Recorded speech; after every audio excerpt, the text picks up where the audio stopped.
ഇതിൽ പാർട്ടിയെ സംബന്ധിച്ചിടത്തോളം ജനകീയ പ്രശ്നങ്ങളിൽ തുടർന്നും ഇടപെട്ടുകൊണ്ട് തന്നെ പാർട്ടി കൂടുതൽ കരുത്തോട് കൂടി മുന്നോട്ടേക്ക് പോകും. ഉണ്ടായിട്ടുള്ള പ്രശ്നങ്ങൾ സൂക്ഷ്മതലത്തിൽ പരിശോധിക്കേണ്ടതുണ്ട്. സൂക്ഷ്മമായ പരിശോധന നടത്തി എവിടെയൊക്കെയാണ് പ്രതീക്ഷ വോട്ട് ലഭിക്കാതെ പോയിട്ടുള്ളത്, അങ്ങനെ സംഭവിച്ചതിന്റെ കാരണമെന്താണ്, അതെല്ലാം സൂക്ഷ്മമായ വിലയിരുത്തൽ നടത്തി ജനവിധിയെ പൂർണ്ണമായി മാനിച്ചുകൊണ്ട് തുടർന്ന് മുന്നോട്ടേക്ക് പോകണമെന്ന് തന്നെയാണ് കണ്ണൂർ ജില്ലയിലെ പാർട്ടി കാണുന്നത്.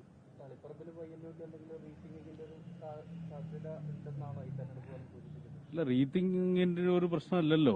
ഇപ്പൊ ജനവിധി വന്നു കഴിഞ്ഞല്ലോ. ആ ജനവിധി ജനങ്ങളൊരു കാര്യം തീരുമാനിച്ചു കഴിഞ്ഞിട്ടുണ്ട്. ആ തീരുമാനത്തെ പൂർണ്ണമായും മാനിക്കുകയാണ്. അത് മാനിച്ചുകൊണ്ട് പാർട്ടി എന്നുള്ള നിലയിൽ ഞങ്ങൾ തിരുത്താനുള്ള കാര്യങ്ങൾ എന്തെങ്കിലും ഉണ്ടോ, തിരുത്താനുള്ള കാര്യങ്ങൾ ഉണ്ടോ എന്നത് പരിശോധിച്ച് തിരുത്തേണ്ടി വരും. അതുപോലെ തന്നെ ഏതെങ്കിലും വിധത്തിൽ ജനങ്ങൾ തെറ്റിദ്ധാരണയ്ക്ക് വിധേയപ്പെട്ടു പോയിട്ടുണ്ടോ, അല്ലെങ്കിൽ ജനങ്ങളെ തെറ്റിദ്ധരിപ്പിക്കാൻ വേണ്ടി കഴിഞ്ഞിട്ടുണ്ടോ, അങ്ങനെയുള്ള കാര്യങ്ങൾ പരിശോധിച്ചുകൊണ്ട് ജനങ്ങളെ സമീപിച്ചുകൊണ്ട് തെറ്റിദ്ധാരണ ഉണ്ടാവേണ്ട കാര്യങ്ങളാണെങ്കിൽ അത് ജനങ്ങളെ ബോധ്യപ്പെടുത്താൻ വേണ്ടി പരിശ്രമിക്കും. അതാണല്ലോ സ്വാഭാവികമായിട്ട് ചെയ്യുക. ആ കാര്യങ്ങൾ ചെയ്യുക എന്നുള്ളത് തന്നെയാണ് ഉദ്ദേശിക്കുന്നത്.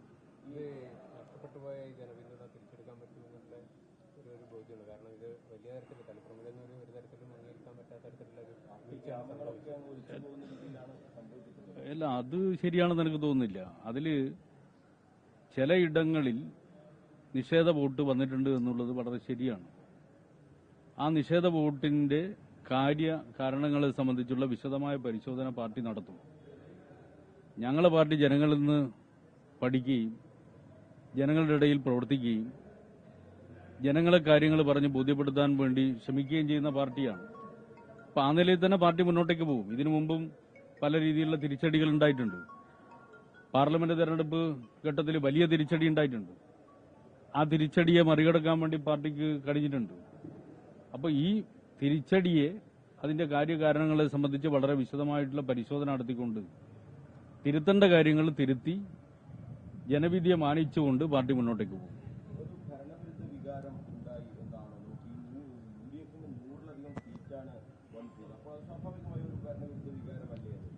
അല്ല, അതില് ഏത് ഘടകങ്ങളാണ് വർക്ക് ചെയ്തതെന്നുള്ളത് സൂക്ഷ്മമായിട്ടുള്ള ബൂത്ത് വരെയുള്ള പരിശോധനയിലൂടെ മാത്രമേ മനസ്സിലാവുള്ളൂ. സാധാരണ നിലയിൽ ഞാൻ നേരത്തെ തന്നെ പറഞ്ഞു, കേരളത്തിൽ സമാനതകളില്ലാത്ത വികസന പ്രവർത്തനങ്ങൾ നടന്നു, ക്ഷേമ പ്രവർത്തനങ്ങൾ നടന്നു, അഴിമതിരഹിത ഭരണം 10 വർഷക്കാലം കാഴ്ചവെക്കാൻ വേണ്ടി കഴിഞ്ഞു, വർഗീയ കലാപങ്ങളില്ലാത്ത കേരളത്തെ ഈ നാടിന് മുമ്പിൽ അവതരിപ്പിക്കാൻ വേണ്ടി കഴിഞ്ഞു. അങ്ങനെ ഒരു സംഭവം കേരളത്തിൽ ഉണ്ടായിരുന്നില്ല, വർഗീയ കലാപത്തിന്റെ സംഭവം ഉണ്ടായിരുന്നില്ല. അങ്ങനെയൊക്കെ ഉള്ളത് യാഥാർത്ഥ്യമാണ്. അപ്പൊ ആ ഒരു സാഹചര്യത്തിൽ അതൊക്കെ ഭരണത്തിന്റെ ഫലമായിട്ടുണ്ടായിട്ടുള്ള നേട്ടങ്ങളാണ്. അപ്പൊ അതിന്റെ ഒരു സാഹചര്യത്തിൽ ഏതെങ്കിലും വിധത്തിലുള്ള ഒരു ഭരണവിരുദ്ധ വികാരം എന്ന് പറയുന്ന സംഗതി ഉണ്ടാവേണ്ട കാര്യമില്ല. പക്ഷേ ഇടതുപക്ഷം പരാജയപ്പെട്ടിരിക്കുകയാണ്.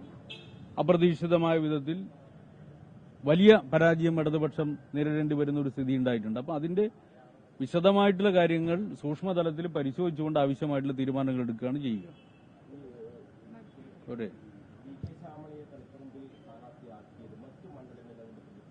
അല്ല, അതൊക്കെ പിന്നീട് പരിശോധിച്ചാലേ മനസ്സിലാവുള്ളൂ എന്താണെന്നുള്ളത്. ഇപ്പോ സ്ഥാനാർത്ഥി ആയതുകൊണ്ടാണോ അല്ല മറ്റേതെങ്കിലും ഘടകം കൊണ്ടാണോ എന്നുള്ളതൊക്കെ സൂക്ഷ്മതലത്തിൽ പരിശോധിച്ചാലേ മനസ്സിലാവും. ഇപ്പോൾ ഒരു ജഡ്ജ്മെന്റ് ഇമ്മച്ചുവർ ആണെന്നാണ് എനിക്ക് തോന്നുന്നത്. അത് പിന്നീട് നമുക്ക് സൂക്ഷ്മമായിട്ടുള്ള പരിശോധനയിൽ മനസ്സിലാക്കാൻ വേണ്ടി കഴിയും. അതിൽ ഞങ്ങൾ നേരത്തെ തന്നെ കണ്ടതാണ്, SIRന്റെ പശ്ചാത്തലത്തിൽ കണ്ണൂർ ജില്ലയിൽ കേരളത്തിലെ മറ്റ് ജില്ലകളിൽ നിന്ന് വ്യത്യസ്തമായി വളരെ കൂടുതൽ വോട്ട് കൂട്ടിച്ചേർക്കപ്പെട്ടിട്ടുള്ള ഒരു ജില്ലയാണ് കണ്ണൂർ ജില്ല. അതിൽ ഏറ്റവും കൂടുതൽ വോട്ട് കൂട്ടിച്ചേർക്കപ്പെട്ടിട്ടുള്ള ഒരു പ്രദേശമാണ് തളിപ്പറമ്പ്.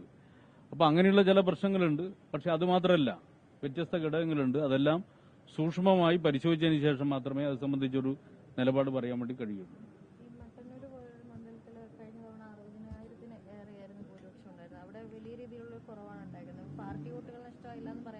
അല്ല, അതിൽ ഭൂരിപക്ഷത്തെ മാത്രമല്ല നമ്മൾ നോക്കേണ്ടത്. അതായത് ഇപ്പൊ എതിരാളി ആരാണ് എന്നുള്ളത് വളരെ പ്രധാനമാണ്. ഇപ്പൊ കഴിഞ്ഞ തെരഞ്ഞെടുപ്പിൽ തളിപ്പറമ്പ് മണ്ഡലത്തിൽ എതിരാളി നോമിനേഷൻ കൊടുത്തതിന് ശേഷം പിന്നെ അദ്ദേഹം ഇങ്ങോട്ടേക്ക് വന്നിട്ടില്ല. അതുകൊണ്ട് സ്വാഭാവികമായിട്ടും UDFന്റെ വോട്ട് പൂർണ്ണമായിട്ട് പോൾ ചെയ്യില്ല.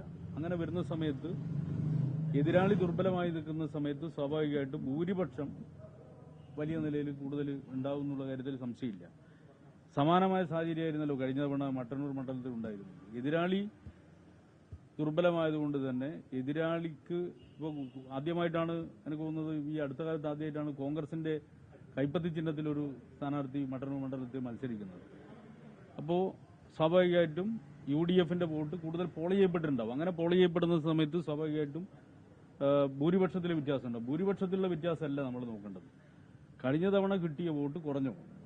ആ കഴിഞ്ഞ തവണ കിട്ടിയ വോട്ട് എന്തുകൊണ്ടാണ് കുറഞ്ഞത് എന്നുള്ളതാണ്. ഭൂരിപക്ഷം എന്ന് പറയുന്നത് എതിരാളിയുടെ വോട്ട് എത്രമാത്രം പോൾ ചെയ്യപ്പെട്ടു എന്നതിനെ അടിസ്ഥാനപ്പെടുത്തിക്കൊണ്ടാണ് ഭൂരിപക്ഷം നിർണ്ണയിക്കപ്പെടുന്നത്. പക്ഷേ ഇടതുപക്ഷത്തിന് കിട്ടിയ വോട്ട് എത്രയാണ്, UDFന് കിട്ടിയ വോട്ട് എത്രയാണ്, അതിനെ ബന്ധപ്പെടുത്തിക്കൊണ്ടാണ് കാരണം 6 റൗണ്ടുകൾക്ക് ശേഷമാണ് പിണറായി വിജയന് ലീഡ്. അല്ല, എത്ര റൗണ്ടുകൾക്ക് ശേഷം എന്നുള്ളതല്ല ഇതിൽ നമ്മൾ കാണേണ്ട ഒരു കാര്യം. കഴിഞ്ഞ പാർലമെന്റ് തെരഞ്ഞെടുപ്പിന്റെ ഘട്ടത്തിൽ ഇടതുപക്ഷം പൊതുവിൽ വലിയ നിലയിൽ പുറകോട്ടേക്ക് പോകുന്ന ഒരു സ്ഥിതി ഉണ്ടായി. തദ്ദേശ തെരഞ്ഞെടുപ്പാകുമ്പോൾ തിരികെ വന്നു. പക്ഷെ തിരികെ വരുന്ന സമയത്തും ഞങ്ങൾ മണ്ഡലാടിസ്ഥാനത്തിൽ വിശകലനം ചെയ്യുന്ന സമയത്ത് വളരെ വലിയ ലീഡൊന്നും ഉണ്ടായിരുന്നില്ല. അപ്പോൾ ഏതാണ്ട് അവിടെ നിൽക്കുകയാണ്. അതുകൊണ്ട് കഴിഞ്ഞ ഘട്ടത്തിൽ ഒരുപാട് അനുകൂല ഘടകങ്ങളുണ്ടായിരുന്നു. ആ അനുകൂല ഘടകങ്ങൾ ഈ ഘട്ടത്തിൽ അത്രത്തോളം ഇല്ല. കഴിഞ്ഞ സന്ദർഭത്തിൽ 100ഓളം സീറ്റ് കിട്ടുമെന്ന് ഞങ്ങൾ തന്നെ പ്രതീക്ഷിച്ചിരുന്ന ഒരു ഘട്ടമായിരുന്നല്ലോ. ഈ ഘട്ടത്തിൽ അത്രയും സീറ്റ് കിട്ടുമെന്ന് ഞങ്ങൾ പോലും പ്രതീക്ഷിക്കുന്നില്ല. അപ്പോൾ രാഷ്ട്രീയ സാഹചര്യം മാറിയിട്ടുണ്ട്. അതിന് വ്യത്യസ്തമായിട്ടുള്ള കാരണങ്ങൾ വേറെയുണ്ട്. അപ്പോൾ അതെല്ലാം എല്ലാ മണ്ഡലങ്ങളിലും പ്രതിഫലിക്കും. അത് ഭൂരിപക്ഷത്തിന്റെ പ്രശ്നം മാത്രമല്ല. ഈ തളിപ്പറമ്പിലും പയ്യന്നൂരിലും പാർട്ടി വിട്ട ആളുകളാണ് മത്സരിച്ച് ഇപ്പോൾ വിജയിച്ചിരിക്കുന്നത്. പ്രത്യേകിച്ച് പാർട്ടി വോട്ടുകളും അങ്ങോട്ട് പോയിട്ടുണ്ടെന്ന് തന്നെയാണ് മനസ്സിലാക്കുന്നത്. കാരണം പാർട്ടി കോട്ടകളായിട്ടുള്ള പയ്യന്നൂരും തളിപ്പറമ്പിലുമാണ് ഇത്തരത്തിലുള്ള ഒരു വിജയം അവർക്ക് സ്വന്തമാക്കാൻ പറ്റിയിട്ടുള്ളത്. അപ്പോൾ അവരെ പിന്തുണയ്ക്കുന്ന ഒരു സാഹചര്യമാണ് ആളുകളെ സംബന്ധിച്ചിടത്തോളം ഉള്ളത്. അവരുടെ ആശയങ്ങളെ പിന്തുണയ്ക്കുന്നത്. അതിനെ എങ്ങനെയായിരിക്കും?